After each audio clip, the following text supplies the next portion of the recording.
नमस्कार। प्रादेशिक समाचार के साथ मैं पूनम किरकिट्टा। पहले मुख्य समाचार। प्रधानमंत्री ने कहा, महिलाओं के नेतृत्व में देश विकास की दिशा में आगे बढ़ रहा। पीएम आवास योजना ने महिलाओं को घर के आर्थिक फैसलों में एक नई आवाज दी। प्रधानमंत्री नरेंद्र मोदी आज शाम नई दिल्ली में आपदा जोखिम न्यूनीकरण के लिए राष्ट्रीय मंच के तीसरे सत्र का करेंगे उद्घाटन। छत्तीसगढ़ और ओडिशा में आए साइक्लोनिक सर्कुलेशन से बदला सूबे के मौसम का मिजाज। मौसम विभाग के अनुसार कल तक दिखेगा यह बदलाव। और महिला एथलीटों के लिए खेलो इंडिया 10 कदम टूर्नामेंट आज से शुरू। दिल्ली में केंद्रीय मंत्री अनुराग ठाकुर ने किया उद्घाटन। और अब समाचार विस्तार से। प्रधानमंत्री नरेंद्र मोदी ने कहा है कि देश महिलाओं के नेतृत्व में विकास की दिशा में आगे बढ़ रहा है। श्री मोदी ने कहा कि पिछले 9 वर्षों में देश में महिला सशक्तिकरण पर निरंतर ध्यान दिया गया है। श्री मोदी ने आज महिलाओं के आर्थिक सशक्तिकरण पर बजट बाद वेबिनार को वर्चुअल माध्यम से संबोधित किया। प्रधानमंत्री ने कहा कि इस साल का बजट महिलाओं के नेतृत्व में विकास की दिशा में किए गए प्रयासों को और प्रोत्साहन देगा। उन्होंने कहा कि इस वर्ष के बजट में प्रधानमंत्री आवास योजना के लिए 80,000 करोड़ रुपए आवंटित किए गए हैं। श्री मोदी ने कहा कि अभी तक योजना के अंतर्गत 3 करोड़ घर बनाए जा चुके हैं और ज्यादातर घर महिलाओं के नाम हैं। उन्होंने कहा कि प्रधानमंत्री आवास योजना ने महिलाओं को घर के आर्थिक फैसलों में एक नई आवाज दी है। पीएम आवास ने महिलाओं को घर के आर्थिक फैसलों में एक नई आवाज दी है। आज देश में 5 में से 1 नॉन फार्म बिजनेस महिलाएं संभाल रही हैं। बीते 9 वर्षों में 7 करोड़ से ज्यादा महिलाएं सेल्फ हेल्प ग्रुप में शामिल हुई हैं और वो अलग अलग क्षेत्रों में काम कर रही हैं। सहकारिता क्षेत्र, उसमें भी महिलाओं की हमेशा बड़ी भूमिका रही है। आज 1 करोड़ किसानों को नेचुरल फार्मिंग से, प्राकृतिक खेती से जोड़ने का लक्ष्य रखा गया। इसमें महिला किसानों और प्रोड्यूसर ग्रुप्स की बड़ी भूमिका हो सकती है। प्रधानमंत्री ने कहा कि महिला सम्मान बचत प्रमाण पत्र योजना के अंतर्गत महिलाओं को 7.5% ब्याज मिलेगा। उन्होंने कहा कि आने वाले वर्षों में 2 लाख से अधिक बहुउद्देशीय सहकारी समितियों, डेयरी सहकारी समितियों और मत्स्य सहकारी समितियों का गठन किया जाएगा। प्रधानमंत्री नरेंद्र मोदी आज नई दिल्ली में विज्ञान भवन में राष्ट्रीय आपदा जोखिम न्यूनीकरण प्लेटफॉर्म के तीसरे सत्र का उद्घाटन करेंगे। इस वर्ष का विषय है जलवायु संकट से निपटने की स्थानीय क्षमता।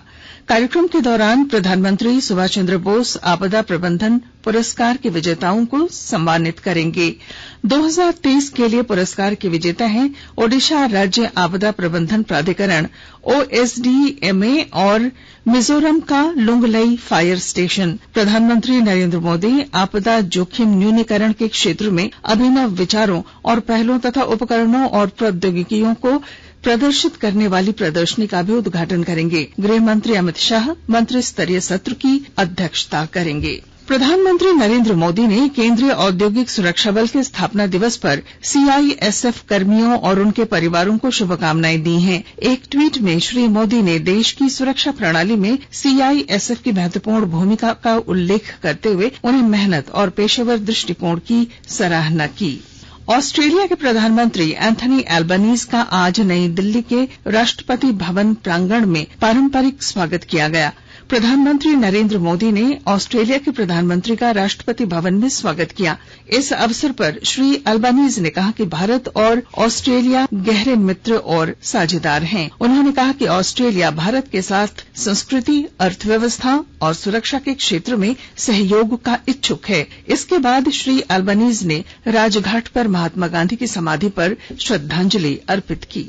भारत और ऑस्ट्रेलिया के बीच द्विपक्षीय वार्ता नई दिल्ली में जारी है। प्रधानमंत्री नरेंद्र मोदी और ऑस्ट्रेलिया के प्रधानमंत्री एंथनी एल्बनीज हैदराबाद हाउस में विभिन्न मुद्दों पर विचार विमर्श कर रहे हैं। दोनों नेता व्यापार, निवेश, रक्षा, शिक्षा और नवीकरणीय ऊर्जा क्षेत्रों में व्यापक रणनीतिक साझेदारी और सहयोग के लिए बातचीत कर रहे हैं। चारों देशों के समूह क्वाड के संदर्भ में यह बैठक महत्वपूर्ण है। इससे पहले विदेश मंत्री डॉ सुब्रमण्यम जयशंकर ने ऑस्ट्रेलिया के प्रधानमंत्री एंथनी एल्बनीज से भेंट की। उन्होंने कहा कि श्री एल्बनीज की यात्रा से दोनों देशों के बीच संबंध और प्रगाढ़ होंगे। गढ़वा जिला अंतर्गत बूढ़ा पहाड़ और आसपास के करीब 22 गांवों के विकास को लेकर प्रशासनिक कवायद तेज कर दी गई है। और ब्यौरे के साथ हमारे संवाददाता।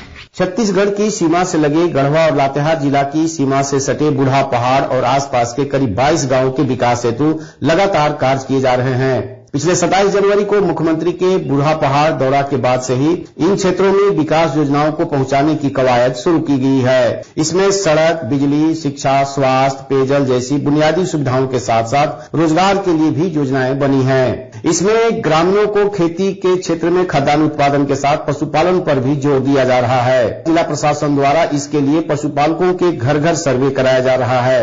प्रशासन ग्रामीणों को आर्थिक सहायता प्रदान कर इसे व्यावसायिक रूप देने के लिए प्रयास कर रहा है। विनोद कुमार पाठक, आकाशवाणी समाचार, गढ़वा। आकाशवाणी के ताजा तरीन समाचारों के लिए आप हमारी वेबसाइट newsonair.com पर लॉग ऑन कर सकते हैं। ताजा समाचार Twitter handle @AIR News Alerts और Facebook page all India radio news पर भी उपलब्ध है। आप प्रादेशिक समाचार एकांश के ट्विटर हैंडल @AIR News _ और फेसबुक, इंस्टाग्राम पेज तथा YouTube channel AIR News Ranchi पर भी हमारे बुलेटिन सुन सकते हैं। प्रादेशिक समाचार आप आकाशवाणी रांची से सुन रहे हैं। झारखंड में मौसम का मिजाज बदल रहा है। होली के दिन रांची समेत 10 जिलों में हुई हल्की बारिश से मौसम तेजी से बदला है और तापमान में गिरावट दर्ज की गई है। यह बदलाव छत्तीसगढ़ और ओडिशा में आए साइक्लोनिक सर्कुलेशन की वजह से हुआ है। रांची मौसम विज्ञान केंद्र के वैज्ञानिक अभिषेक आनंद के मुताबिक मौसम में इस तरह का बदलाव अभी 11 मार्च तक देखने को मिलेगा। देवघर, धनबाद, दुमका, गिरिडीह और साहिबगंज के अलावा पूर्वी सिंहभूम, पश्चिमी सिंहभूम समेत कई जिलों में गर्जन और वज्रपात के साथ वर्षा हो सकती है। गोड्डा पुलिस अधीक्षक ने महगामा थाने के 5 पुलिसकर्मियों को थाना परिसर में शराब पीने के वीडियो वायरल होने के बाद निलंबित कर दिया है। इन 5 पुलिसकर्मियों में 3 आरक्षी और 2 जमादार हैं। इन सभी को लाइन हाजिर कर दिया गया है। गोड्डा पुलिस अधीक्षक नाथू सिंह मीणा ने होली पर्व पर पुलिसकर्मियों के बीच अनुशासनहीनता का परिचय मानते हुए इन सभी के विरुद्ध विभागीय कार्यवाही शुरू करने की बात कही है। सिमडेगा के सदर थाना क्षेत्र अंतर्गत कोचेडेगा में वहां के मुखिया शिशिर टोप्पो और ग्रामीणों द्वारा किए गए हमले में कार्यपालक दंडाधिकारी सह जिला जनसंपर्क पदाधिकारी पंकज भगत घायल हो गए हैं। मुखिया शिशिर टोप्पो ने एक पीडीएस दुकानदार द्वारा चावल की कालाबाजारी करने और उसके पकड़े जाने की सूचना दी थी। रात में ही कार्यपालक दंडाधिकारी पंकज भगत और अंचल पदाधिकारी प्रताप मिंज जांच के लिए कोचेडेगा पहुंचे थे। अंचल पदाधिकारी ने आरोप लगाया है कि इस दौरान बहस के बाद मुखिया ने ग्रामीणों के साथ मिलकर जानलेवा हमला किया। सदर अस्पताल में श्री भगत का इलाज किया जा रहा है। मामले की जांच की जा रही है। हजारीबाग मुफस्सिल थाना क्षेत्र के मुकुंदगंज में आपसी विवाद में गोली चलने से एक युवक की मौत हो गई है, जबकि एक घायल है। बताया जा रहा है कि होली के दिन हुए विवाद को लेकर आरोपी ने दोस्तों के साथ मिलकर फायरिंग की। दोनों युवकों को हिरासत में लेकर पुलिस उनसे पूछताछ कर रही है। पश्चिमी सिंहभूम के एक भूतपूर्व सैनिक अपने अधिकारों के लिए पदयात्रा पर हैं। चाईबासा से पदयात्रा पर निकले 80 वर्षीय भूतपूर्व सैनिक श्री पोदना बालमोचो रांची में मुख्यमंत्री हेमंत सोरेन से मिलकर उन्हें घोषित लाभ देने की मांग करेंगे। उन्होंने 1965 और 71 की लड़ाई देश की सीमा पर लड़ी थी, जिसमें घायल होने के बाद उन्हें फौज से रिटायरमेंट लेना पड़ा था। युवा कार्यक्रम और खेल मंत्री अनुराग सिंह ठाकुर ने आज नई दिल्ली में खेलो इंडिया 10 का दम टूर्नामेंट का उद्घाटन किया। श्री ठाकुर ने कहा कि जब महिला सशक्तिकरण की बात आती है तो खेल एक ऐसा क्षेत्र है जहां महिलाओं ने असाधारण प्रदर्शन किया है।